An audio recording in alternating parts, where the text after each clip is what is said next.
C'était vraiment une dinguerie ce match, je suis vraiment choquée. Aujourd'hui on va débriefer tout simplement au match Chelsea contre Manchester City durant cette journée de Première Ligue, tout simplement match extraordinaire qui s'est fini sur un score de 4-4, donc franchement c'était vraiment une masterclass de A à Z. Bien sûr il y avait des points faibles, des points forts, vraiment c'était vraiment beau à voir, l'un des meilleurs matchs de la saison je pense, en tout cas le meilleur match depuis le début de saison je trouve. Donc voilà, j'espère que la vidéo ne commence, n'hésitez pas à vous abonner et liker comme d'habitude. Bonne vidéo à tous. Donc voilà, salut à tous et j'espère que vous allez très bien. Donc aujourd'hui tout simplement on va réagir, on va débriefer au match Chelsea Manchester City. J'ai été obligé de faire un débrief après la masterclass que je viens de voir tout simplement. Franchement vraiment choqué, que des émotions, des émotions qui montent, qui descendent. Franchement j'avais pas forcément de favoris, je voulais juste voir le match pour l'entertainment, pour l'affiche qu'on avait pu voir, Chelsea contre Manchester City, deux grosses équipes de première ligue qui s'affrontent tout simplement. Donc voilà, on va réagir à plusieurs trucs, on va revoir la composition, les points faibles, les points forts, on va voir, on va noter les joueurs à la fin du match et voilà tout simplement. Donc voilà, les compositions de base, celle de Manchester City c'était Ederson dans les cages bien sûr sans changement, voilà, avec Vardiol sur le côté gauche qui a pris la place récemment de Nathan Ake sur le côté gauche, franchement il joue plutôt bien ce côté là. Akanji et Ruben Dias au poste de défenseurs centraux et le côté droit Kyle Walker tout simplement.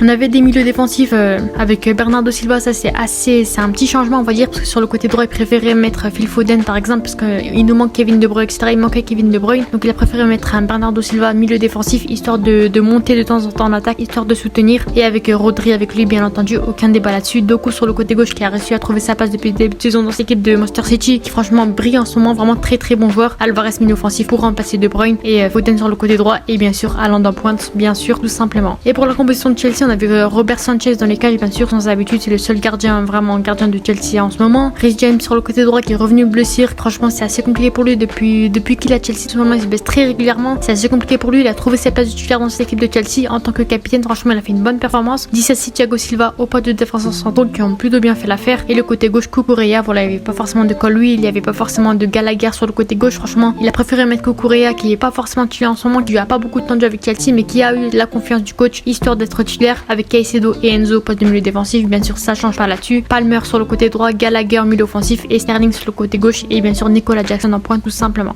Donc voilà, comme vous le savez les 20 premières minutes du match c'était assez ennuyant, avec des pertes de balles complètement bêtes, des attaques complètement bêtes, c'était assez compliqué, assez ennuyant. Personnellement je m'attendais peut-être à un score 1-0 pur des cas de 1-0 après avoir vu les 20 premières minutes, c'était assez compliqué devant, mais voilà globalement c'était pas, voilà c'était un petit peu dégueulasse, assez déçu des deux équipes non plus. Mais à partir du premier but de Manchester City, notamment de Haaland sur le penalty causé par Cucurella justement sur une faute assez gentille on va dire, un sifflet assez gentil de la part de l'arbitre, voilà penalty de Haaland qui a relancé les deux équipes tout simplement. Franchement ça a réveillé Chelsea on va dire, voilà penalty de Haaland, Manchester City a mené au score, et franchement c'est là que le match il a vraiment commencé. Franchement c'est vraiment intéressant. On a Reece James qui était très bon offensivement, mais défensivement c'était un peu plus compliqué. On a vu que Manchester City attaquait plus sur le côté droit, avec des Doku, des Bernardo qui montaient sur le côté droit, des Vardiol qui n'hésitaient pas à monter en attaque aussi. Donc franchement Reece James il a vraiment souffert ce côté là, c'était assez compliqué pour lui, c'est là que les ballons y venaient la plupart du temps. Donc voilà, mais globalement on a vu que Reece James il a fait quand même un bon match je trouve. Voilà, on a un Sterling qui franchement je trouve aussi qui malheureusement c'est un joueur un petit peu trop solo, il n'hésite pas à dribbler, franchement il dribble un peu trop, je trouve. Même bien un 4 contre 1, 4 joueurs sur lui, il va aller dribbler, il va tenter des choses, c'est ça que j'aime pas forcément sur lui. Peut-être il va chercher les stats, peut-être il va chercher à briller, mais franchement j'étais assez dégoûté parce qu'il a perdu pas mal de ballons à cause de ça justement,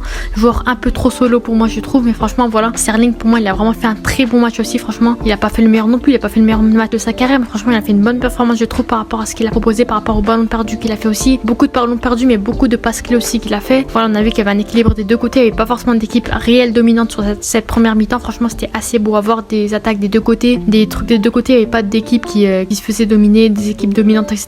Voilà, on a vu que le côté droit de Chelsea défensivement c'était un peu plus faible on va dire, voilà c'est là que l'attaque de Manchester City était forcée un peu plus, du coup qui était assez compliqué avec ses dribbles etc, Bernardo qui dribble aussi, Guardiola qui centre, franchement c'était assez compliqué. Heureusement qu'il y avait un Caicedo, il y avait un Disasi aussi qui aidait énormément là-bas, Thiago Silva, Reece James, voilà c'était assez bon défensivement, franchement il gérait plutôt bien de ce côté là. Voilà, j'aimerais bien parler d'un joueur aussi, Nicolas Jackson. Est-ce que pour moi c'est une fraude ou bien c'est le temps d'adaptation qui lui manque? Voilà, Nicolas Jackson pour moi franchement c'est assez compliqué pour lui, contre Tottenham notamment, voilà on a vu qu'il a marqué un triplé etc, franchement très très bon, mais sa performance a été vraiment dégueulasse ce match là aussi, les contrôles, le jeu de la tête c'était assez compliqué pour lui, beaucoup de ballons perdus, de déchets, c'était assez compliqué pour Nicolas Jackson aujourd'hui. C'est pour ça que j'étais assez dégoûtée, c'est pour ça que pour moi j'hésite à savoir si c'est une fraude, mais je veux pas dire ça dès le début quand même, ça fait que 2 mois que la saison elle a commencé, il a besoin d'un temps d'adaptation aussi, il a réussi à marquer des buts quand même, il a réussi à sauver son équipe pas mal de fois aussi. Franchement je vais pas parler de fraude pour le moment, franchement c'est assez compliqué pour lui en ce moment, il perd beaucoup de ballons, on dirait qu'il joue en je sais pas quelle division, on dirait je sais pas ce qu'il fait, mais des fois il fait vraiment des actions bêtes, c'est ça que je comprends pas forcément beaucoup avec lui aussi. Et voilà, on a vu qu'en tout cas Chelsea était présent au grand rendez-vous, ils ont réussi à tenir tête au leader de première Premier League quasiment top 2, top 3, je sais vraiment quelle place ils sont Manchester City, mais ils ont réussi à tenir tête au leader la dernière fois, la semaine dernière pardon, ils ont réussi à battre Tottenham justement. Donc franchement pour moi Chelsea, franchement certes ils ont très mal joué face à Tottenham, mais aujourd'hui franchement ils ont montré un tout autre visage, ils ont vraiment très bien joué aujourd'hui je trouve Chelsea. Franchement c'était pas le meilleur niveau non plus qu'on aurait pu les voir, mais franchement par rapport à leur situation actuelle, les nouveaux joueurs, les jeunes joueurs, la condition de Manchester City qui est vraiment l'une des meilleures équipes au monde, franchement pour moi Chelsea a vraiment fait un beau match aujourd'hui. Franchement c'était un énorme match, j'ai bien aimé, je me suis vraiment amusée devant le match, j'ai bien aimé. Surtout aussi on avait pas mal de duels intéressants, de combinaisons intéressantes. On a pu voir la combinaison Thiago Silva Disasi qui a vraiment été très bonne. Certes on voit encore qu'ils se connaissent pas par cœur encore, ils ont pas forcément trouvé les mécanismes de jouer ensemble, mais en tout cas la vieillesse de Thiago Silva 39 ans et la jeunesse de Disasi, franchement elle peut vraiment avoir une bonne synergie, une bonne combinaison. C'est pour ça que j'ai vraiment bien aimé aussi.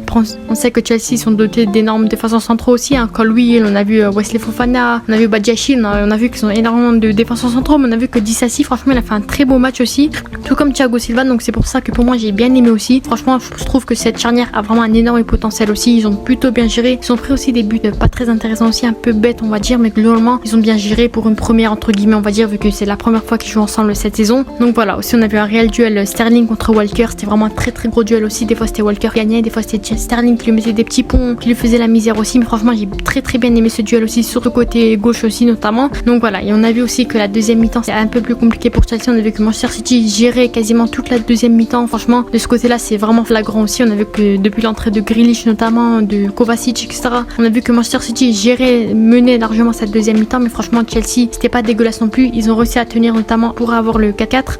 Donc voilà, si on revient sur les buts, on a le premier but de Manchester City sur penalty de Haaland. Ensuite on a une égalisation de Chelsea notamment sur cette magnifique tête de Thiago Silva au premier poteau qu'il a repris pour la remettre au deuxième sur un superbe centre de Gallagher notamment. Ensuite on a eu un deuxième but de Chelsea qui mène au score, cette fois-ci but de Sterling sur une passe de Reece James. Voilà, c'était un tap-in de Sterling on sait, mais franchement globalement il a réussi à mener au score face à Manchester City, son ancien club notamment. On a eu ensuite l'égalisation de Manchester City juste avant la mi-temps de Akanji sur une tête notamment d'un centre de Bernardo. Cette fois-ci Akanji était tout seul sur ce but là, le marquage n'était pas très bien fait. On a vu que Chelsea il galère un petit peu, personne n'avait mis quelqu'un sur Akanji, c'était assez compliqué pour le gardien ensuite sur le duel. Donc voilà, à la mi-temps il y avait 2-2, franchement c'est déjà un match très serré, très intéressant, 20 minutes d'intensité haute. Donc voilà, franchement j'ai très bien aimé ce côté là. Après ensuite à la deuxième mi-temps, début de la deuxième mi-temps, 46e minute, on a eu le but de Haaland notamment sur cette passe de Alvarez. Voilà, c'était un tap-in aussi. Voilà, on sait que Haaland il marque pas mal de tap-in, notamment le penalty et le tap-in, mais en tout cas le plus important c'est qu'il a réussi à sauver son équipe de très nombreuses fois. Donc c'est ça qui est le plus important, c'est ça qu'on va retenir, notamment doublé de Erling Haaland ce match là. Franchement c'est assez bien joué. Et bien sûr le troisième but de Chelsea juste après à la 60e minute. Donc on a vu que à la 67e minute on a vu que franchement ces 20 minutes c'était assez compliqué, il y avait beaucoup d'intensité, beaucoup de contacts notamment, beaucoup d'essayages, on va dire qu'ils ont tenté pas mal d'actions, pas mal d'attaques etc,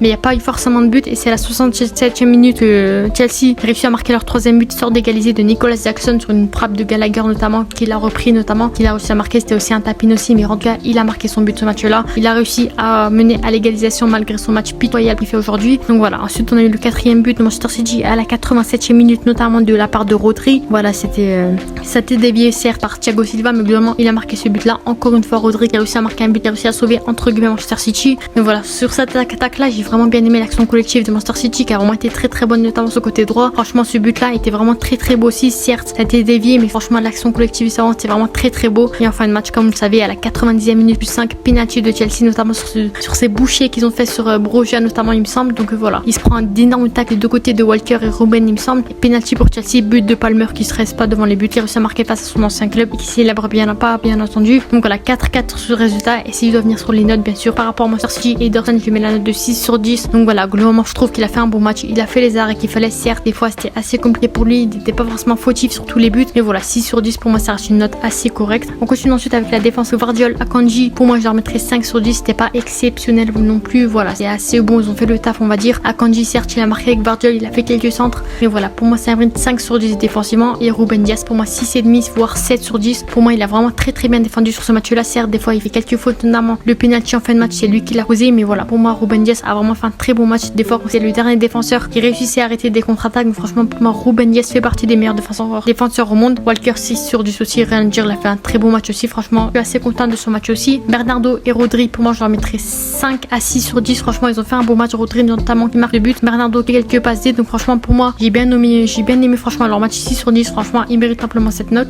Foden pour moi ça restait le meilleur citizen de ce match là. Franchement il a vraiment été très bon. Certes il a pas forcément marqué, il a pas forcément été décisif, mais pour moi il a offert pas mal de choses. pas mal de passes clés. Il a vraiment été très intéressant, notamment les dribbles, etc. Pour moi, je le mets 6,5 sur 10, voire 7 sur 10. Franchement, Foden, j'ai bien aimé sa performance. J'espère qu'il va être titulaire sur les prochains matchs, tout simplement. Et Haaland, je lui ai mis 5 sur 10. Voilà, pour moi, il a pas fait un énorme match non plus. Certes, il a mis un doublé, mais ça reste un penalty, ça reste un tapin. Franchement, j'étais assez déçu de sa performance quand même. Mais globalement, il a marqué le doublé, il a fait les choses qu'il fallait, il a fait le boulot que City attendait de lui, pardon. Donc voilà, pour moi, 5 sur 10. Et Doku, je lui ai mis 5 sur 10 aussi. Pour moi, il a pas été excellent non plus. Il perd pas mal de ballons sur le côté aussi. Il fait des simulations, franchement, assez un petit peu déçu de son match, mais globalement, il a fait ce qu'il fallait. Voilà, il a été remplacé par Grealish en fin de match, mais globalement, c'est pas mauvais non plus. Ils sont passés du côté de Chelsea. Robert Sanchez, je lui ai mis 6,5 sur 10 de notes. Franchement, il a fait un très beau match, notamment voire 6,5, 7 sur 10, mais il a quand même encaissé 4 buts. Donc voilà, il fait des arrêts très intéressants, notamment face à Haaland. Donc franchement, pour moi, Robert Sanchez a fait un très beau match. Il a fait les arrêts qu'il fallait, notamment sur sa ligne. Il a été intéressant par rapport au dernier match. Donc, franchement, il n'y a rien à dire là-dessus. Rhys James, pour moi, je lui ai mis 7 sur 10. Il a vraiment été très intéressant sur ce côté-là. Certes, défensivement, il avait quelques lacunes, c'était assez compliqué, mais offensivement, il a été présent. Il a fait de très belles choses pour un retour. Ça a été vraiment très bon. Donc pour moi, 7 sur 10. Disasi, Thiago Silva, la charnière a vraiment été très bonne pour moi. Disasi, je lui ai mis 6,5 sur 10. Joueur très intéressant. C'est à nouveau, ça date de la première ligue, etc. Très bon match. Et Thiago Silva, bien sûr, 7 sur 10. Il a fait un match de patron encore une fois. Il a encore une fois confirmé qu'il était l'un des meilleurs défenseurs centraux malgré son âge, malgré qu'il ait 39 ans. Il marque un but. Il est très bon défensivement. Il sauve de nombreuses fois Chelsea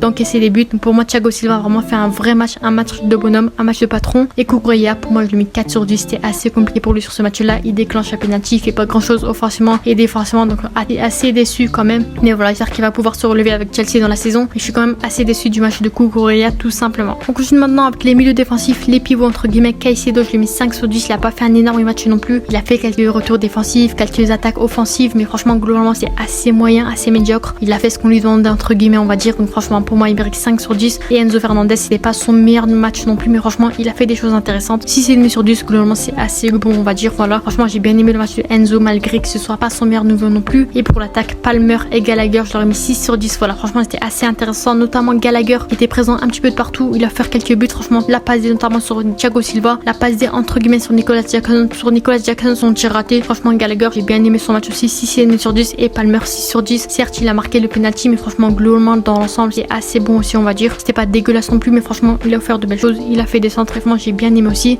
Sterling, je lui ai mis 7 sur 10, pardon. Enfin, j'ai bien aimé le match de Sterling. Pour moi, c'était le meilleur attaquant de Chelsea ce soir-là. Enfin, il est très intéressant. Il a fait des passes clés, des passes intéressantes, des attaques intéressantes. Il a marqué passe D. Non, il n'a pas fait de passe D, mais franchement, il a été très intéressant, Sterling. Voilà, très important, notamment. Franchement, certes, les lacunes que je vous ai dit sur le fait qu'il aime jouer solo, qu'il aime dribbler des joueurs à 4 contre 1. Mais globalement, franchement, il a fait un très beau match, Sterling. Je suis assez contente quand même. Et Nicolas Jackson, pour moi, je lui ai mis 4 sur 10. C'était assez compliqué pour lui ce soir. Certes, il a marqué, mais il était transparent tout le match, sauf quand il marque à la fin du match. Je sais plus quand. À la 67e minute, 3e but de Chelsea pour égaliser. Mais à part ça, c'était assez compliqué pour lui. Il a pas fait grand chose. Il était vraiment transparent ce soir-là, pardon. Donc voilà. Sur ce, c'était le débrief du match de Chelsea contre Manchester City. N'hésitez pas à vous abonner et à liker si vous aimez le football en général. Et voilà, c'est ciao.